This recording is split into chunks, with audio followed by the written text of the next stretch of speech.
तर आपण आता पोळ्या बनवायला घेऊयात। मी इथे कणकेचा छोटासा गोळा घेतला आहे आणि त्याच्या दुप्पट मी पुरणपोळी तयार होईल।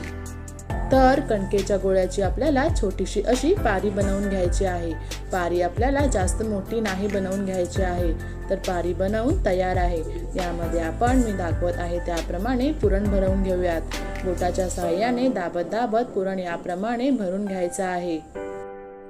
तर हे पहा, जसं मी दाखवत आहे त्याप्रमाणे पुरण आपल्याला अंगठ्याच्या सहाय्याने आतमध्ये ढकलत राहायचं आहे आणि पारी बंद करून घ्यायची आहे याप्रमाणे।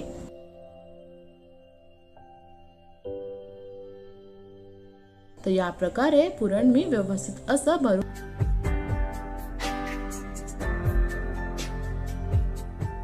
पुरणपोळीची ही संपूर्ण रेसिपी डिटेलमध्ये माझ्या YouTube चॅनलवर अपलोड आहे। तुम्ही जाऊन नक्कीच चेक करा। व्हिडिओ आवडल्यास चॅनलला सबस्क्राईबही करा।